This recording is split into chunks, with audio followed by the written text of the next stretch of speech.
Hello everyone and very warm welcome to you all to the questionnaire round.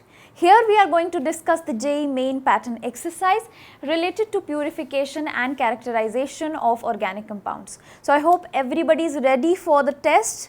So let us just move on to the question number 1. The distillation technique most suited for separating glycerol from spent lye in the soap industry is. So first of all, let us just analyze what the question says. So they are asking about some kind of distillation technique, and what we have done so far is different kind of distillation techniques which are given over here. So suited for separating. Now we need to separate glycerol from the spent lye. What is this particular thing? Glycerol from the spent lye is basically nothing but the saponification reaction. And the spent lye is basically what? This spent lye is the alkaline glycerol.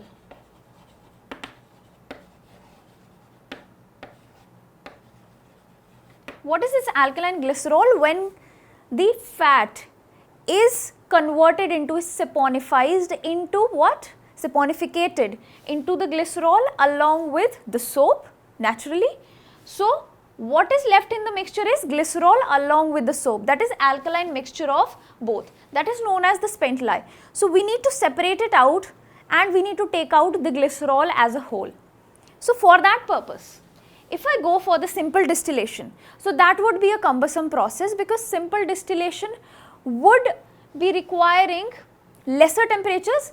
But if we go on to the boiling point of glycerol, so I would like to tell you over here, the boiling point of glycerol is approximately 290 degrees Celsius, right, which is quite high. So simple distillation will be unable to achieve this much of temperature easily. If I go by fractional distillation, again it would be a very improper method. Steam distillation if I go, so steam distillation also it must be having some immiscibility with the steam, with the water, and that is not possible over here because glycerol is soluble in water, right. So here all of these three methods will be wrong, but distillation under reduced pressure, which will actually reduce the boiling point of the glycerol, and now glycerol can easily boil off, easily separated. So that is what the answer over here is. Distillation under the reduced pressure.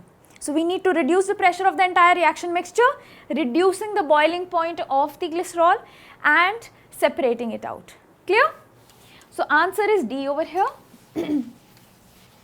Let's move on to the next question, very next question. What does it say?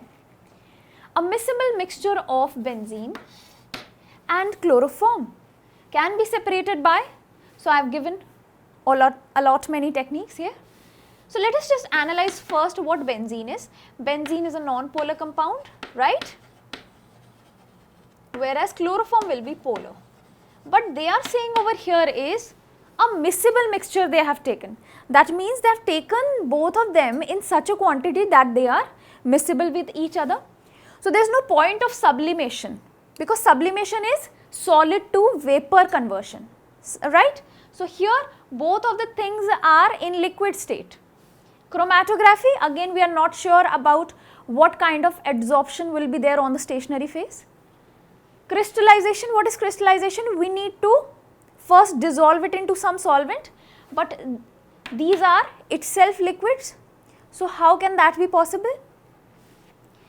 And now comes up the distillation, and also I would like to tell you a point over here in crystallization is, if I have got a liquid only and then I boil off, then I heat it out with some kind of solvent, what will happen? If I then try to cool it down, again I will be getting the liquid and not the crystals. So the condition for crystallization is we must be having what? A melting point, right? Melting point higher than the room temperature, right? So that is how we can obtain some crystals at room temperature for that substance. So this crystallization is also not applicable because here both of them are liquids. Benzene is a liquid and chloroform is also a liquid at room temperature. Now comes up the distillation. So if I look at the boiling points, boiling points of benzene, so it will be around 80 degrees Celsius, whereas for the chloroform it's around 60 degrees Celsius. So there is a difference of 20 degrees Celsius boiling points. So right, we can apply, we can take out the method of distillation for the separation, and to be very precise, I can also use the method for fractional distillation because the two boiling points are closely related, right.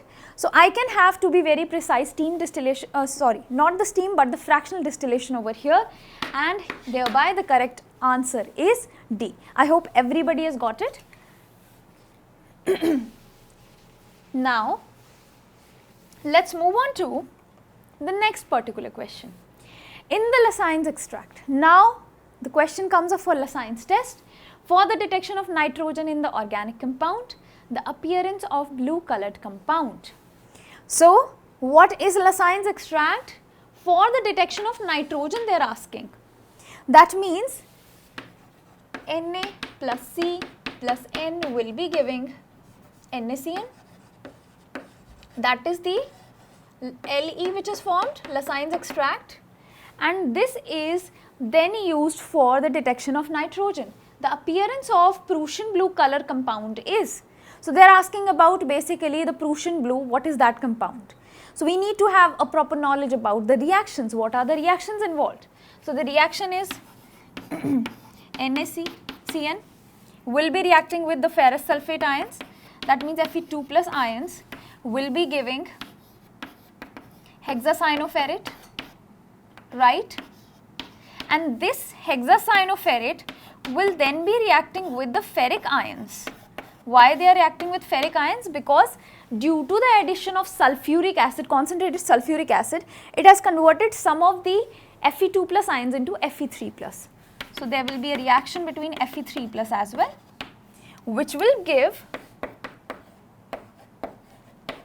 this particular compound. So if you look very carefully, this is nothing but having +3 state and +2. So it will be ferric, and this is ferrous, right. So this is ferric, this is ferrous, right, or I can say ferro, right, a short form. So if I just compare the options over here, ferric ferricyanide, ferric ferri means +3 which is not possible, right, ferrous ferri, that means +2 first and then +3, also not possible. Ferric ferrocyanide, yes it is possible, +3 followed by +2 state, and ferrous ferro again +2, which is not possible. So I have got my answer over here, that is C. I hope everybody is able to follow. Now, let us take up the next question. Again the Lascine's test, but here with silver nitrate they are asking, right. So where is the silver nitrate used? It is used for the detection of halogens. So is commonly used to detect the halogens such as chlorine, bromine and iodine, but not useful to detect fluorine. Here comes another unknowledgeable question for you. Not useful to detect fluorine. Why? Because the product AgF formed is, definitely the product will be AgF which will be formed. So here AgF formed is volatile, reactive, explosive, soluble in water. So what option it could be? So if you see over here is AgF does not form the precipitate. So that is the main thing, because what we obtain in detection of halogens is AgCl, AgBr and AgI. All of these are insoluble in water, insoluble in water, right. That is why they are forming the precipitates. So that is quite a simple one. Do not get confused in all the options, because how do we detect the formation of the silver halide? By its precipitate. If the precipitate is soluble in the water, then how can we detect? It will not be visible. And if the precipitate comes down, it settles down, it is not soluble in water, we can easily very well see by naked eyes, right? So That is why option D is correct over here, that AgF is not able to get detected in the solution because it is already soluble in water. We do not get a precipitate for that. Clear or not? Now, let us move on to the question number 5. So, we have reached halfway. Correct pair of compounds which gives blue coloration precipitate and white precipitate respectively. So, they have been given two reactions over here. We need to figure it out what kind of reaction is it. First, they are saying it is giving blue color or blue precipitate. Second, they are saying white PPT, right? So, respectively, when their Lassigne's test is separately done, definitely the two tests have been separately done. So, what are the two tests? First, we need to figure out that, and then I can choose my options very easily. So, where do you get the blue PPT or the blue color? It is quite a simple one, that is the Prussian blue color detection for nitrogens. So, that is Prussian blue detection for nitrogens, detection of nitrogen. And where do you get the white PPT? That is the detection of halogens, right? And what kind of PPT do we get? That is for the silver chloride. So, here it will be white PPT. We get it for the halogens, to be very precise chlorine, and that too AgCl, right? So, we need a chlorine in my compound, in the second one compound, and in the first one I need a nitrogen and a carbon. Clear? So, if you just observe the options quickly, in the first option, for the formation of NaCN, I need Na, I need C, I need N, right? And this NaCN will give the Prussian blue color. If I do not have a carbon in the compound, I cannot get this Prussian blue color. So, this makes the option incorrect. Also here if you see there is chlorine, this will definitely give the test for halogens. But here the entire option is incorrect otherwise. NH2CSNH2. Here what do we have? We have got a thiourea. In thiourea, if you just observe, it's sulphur present, and whenever the sulphur hinders into the test for nitrogen, we get a blood red coloration and not the Prussian blue, right? So, this is also not giving the test. This will give the test. It has got chlorine, but otherwise the option is incorrect. So, I have got two incorrect options, NH2CH2COOH, right? And the urea.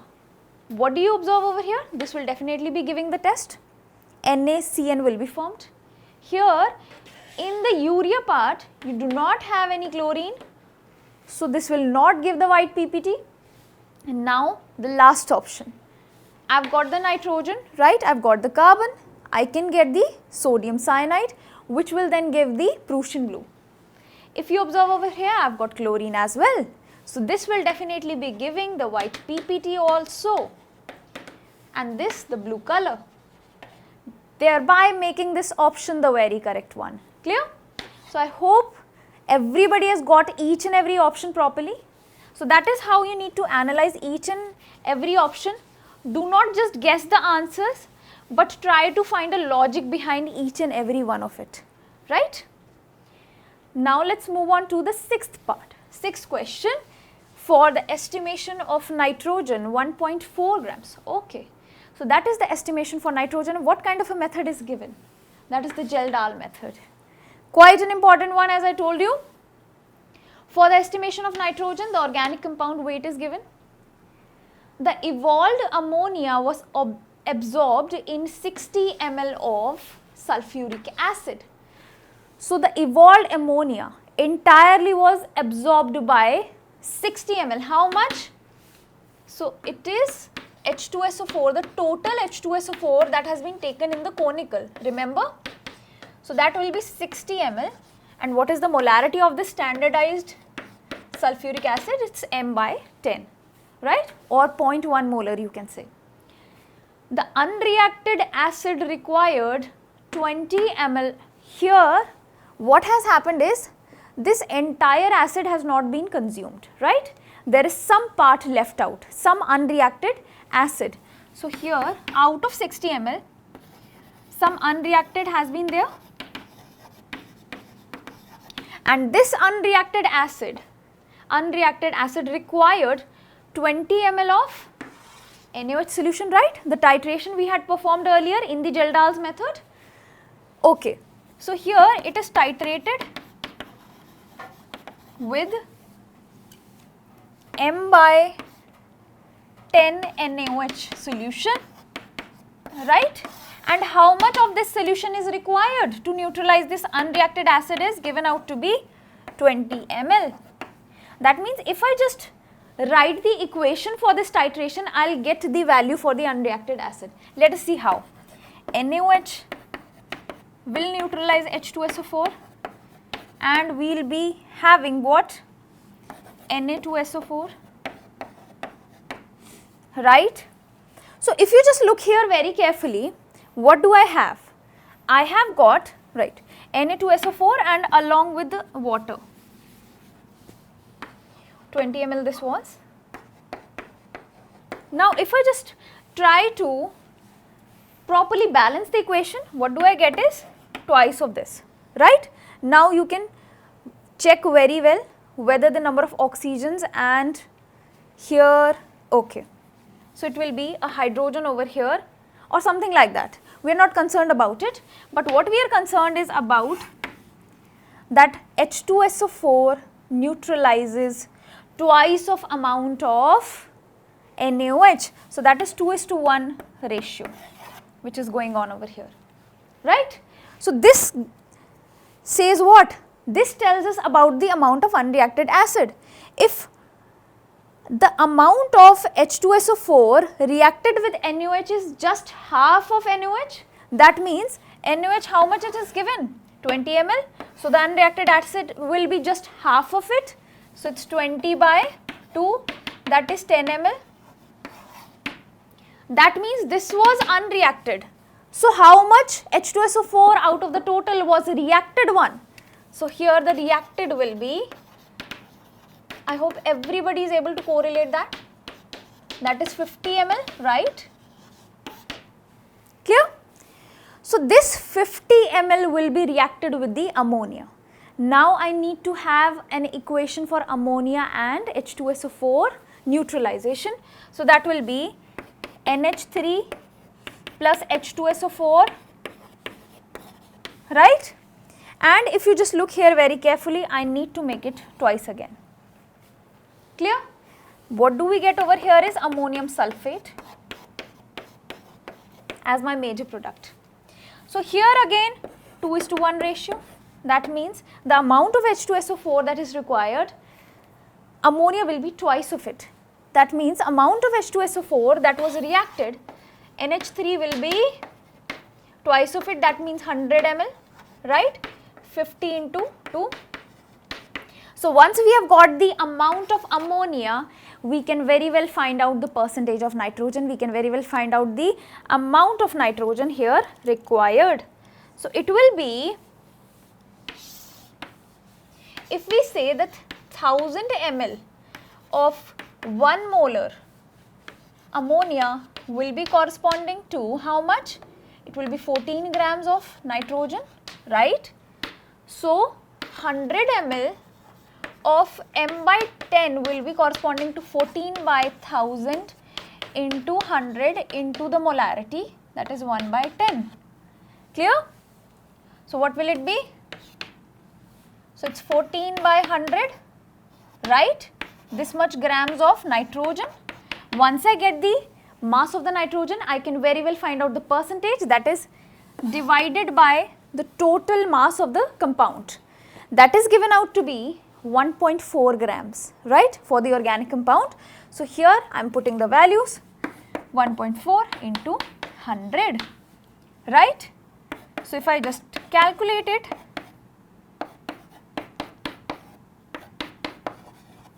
so what is coming out? It's 10%. Very easy, super easy calculations. So we get the answer as 10% and here we have got the option as well. that is C. I hope everybody is able to correlate with that, and I hope everybody is able to solve the question on their own. Now, let's move on to the very next question. What do we have? In the Carris method of estimation of halogens, so remember the Carris method? 250 milligrams of an organic compound gave 141 milligrams. So, the organic compound weight has been given to 250 milligrams, right? How much AgBr came out, was produced? It's 141 mg, right? The percentage of bromine in the compound, you need to find out the percentage of bromine in the compound. So, how do I find it out? So, it's quite a simple one. So, that means if I talk about 1 molar, that means 1 mole of AgBr, that is how much? That will be 108 plus 80, that is the molar mass, will be corresponding to 80 grams of bromine, right? So, this much amount, that means 141 will be corresponding to, and here if you look very carefully, it's given in milligrams. You need to first convert it into grams. So, that will be 141 divided by 1000 grams will be corresponding to 80 by 188 into 141 by 1000 grams of bromine. Once I get the grams of bromine, I can easily find out the percentage. So, it will be divided by the total mass of the organic compound. Again, I need to convert it into, yes, into grams, 250 by 1000, right? Again, a very easy calculation this is. So, what is the answer? You will be getting the answer as C. You need to perform the calculations on your own. It's simple multiplication and division. You will be cutting out almost all of it and you will be getting a precise answer over here. Now, let's move on to the next question. Right, again the Carris method has come up.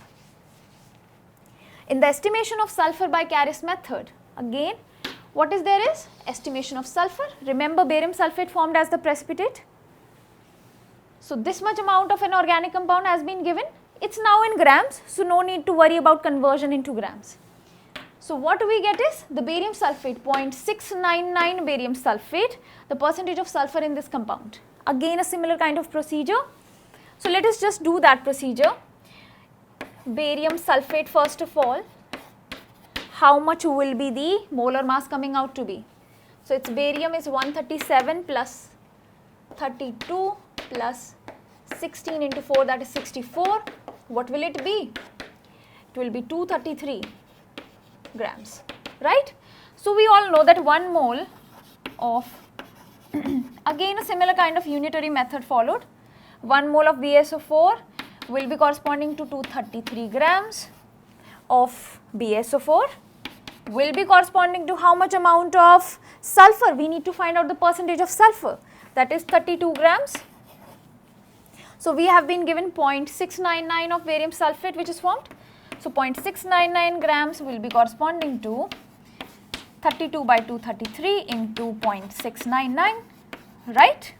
So, this much amount of barium.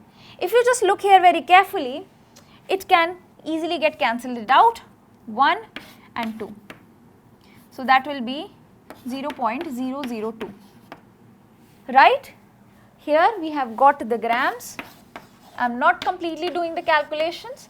I will be doing it in the next step, which involves the formation of the finding out the percentage of sulphur, for which we need the entire mass of the organic compound initially taken, that is 0.480 into 100. That is the percentage, and you can very well easily cancel out each and everything. Not a long calculation, but a smaller one. So, here what you are getting as the answer will be approximately 20%, 20 point something will be the answer. So, here if you just look the options over here, they are not very close to each other. So, I can have an approximate value over here of the answer, right. So, approximately the answer comes out to be 20 point something. So, it will be 20%, clear? Now let's move on to the second last question of the questionnaire. I hope everybody is enjoying the numericals. Yeah, a gaseous hydrocarbon gives upon the combustion this much grams of water, this much grams of carbon dioxide, the empirical formula of the hydrocarbon. Quite a simple one, but if you just read it very carefully, they are asking about, that means 0.72 grams was required, 0.72 grams was the water which was formed, 0.72 grams is the water formed, and 3.08 is the carbon dioxide which is formed. So, if you just apply the unitary method, you can find out the percentages, the grams of H individually and carbon. Why I am finding out the H and carbon? Because here in the empirical formula, they are just asking about not the oxygen, but the carbons and the hydrogens, right? So, we can find out the percentage and then we can easily find out the ratio of the two. So, how we are going to do that? So, as per again the unitary method, 1 mole of H2O will be containing 18 grams of water, will be corresponding to 2 grams of hydrogen. So, thereby 0.72 grams will be corresponding to how much? 2 by 18 into 0.72, right? So, which will come out to be how much? 0.04, that is 0.08, right? This much grams. Now, if you come here, 1 mole of CO2 will be corresponding to, we know the molar mass of CO2 is 44 grams. If not, you can just find it out very easily. So, it will be corresponding to how much carbon? 12 gram.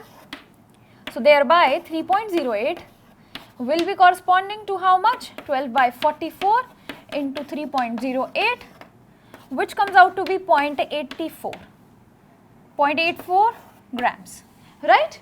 So, once we have found the grams of both of them, this is for the hydrogen, this is for the carbon. So, I can have it for 1 mole as well. So, I need to find the ratio of the two, that is carbon is to hydrogen ratio. It will be, if I convert this grams into mole, right? I need moles because I am considering 1 mole of that compound, that is the empirical formula says. So, it will be 0.08, that is the mass, divided by its molar mass 1, right, and is to hydrogen, that means divided by the value for hydrogen, it will be 0.84, and again we need to convert it into a mole, so that will be a 12, right. That is for the carbon, the molar mass of carbon, and thereby I will be having what? So, it is 0.07, 12 sevens are 84, right. So, what will we get? We are getting 8:7 ratio, that is hydrogen is to carbon, not carbon is to hydrogen, here I am getting hydrogen is to carbon ratio. So, they are asking about carbon is to hydrogen, that will be nothing but 7:8, right. I hope everybody is clear with the idea. That was quite an interesting question also. So, the answer is A right here. Let's now move on to the very last question of this questionnaire. So, what does it say? Okay, here comes up the question for chromatography. The separation of the constituents of a mixture by column chromatography depends upon. So, they are asking about a principle of chromatography, that 2-column chromatography. What we have? We have got a stationary phase, we have got a mobile phase. Mobile phase contains the components, what we need to separate. Then the components move along with the mobile phase into a column. They get absorbed as per their different what? Either the solubilities or boiling points or refractive indices or adsorption. So, basically they get attached due to the affinity, attached with the stationary phase, but not completely absorbed but attached on the surface. What is that term called? That is nothing but adsorption, adsorbed on the stationary phase, and that is how they get stuck as per their different affinities, as per their different attractiveness towards the stationary phase. and that is how the components get separated in the column chromatography. So, I hope everybody remembers the principle for the column chromatography. That is quite an important one also. So, thereby we get D as a correct answer. So, that was all under this questionnaire round. I hope everybody has enjoyed it, and if you have got any confusion, you can just revise and go through all the questions once again, do the calculations on your own, try to perform it on your own. So, I will be back with the JEE advanced exercise in the next session. Until then, have a very good day.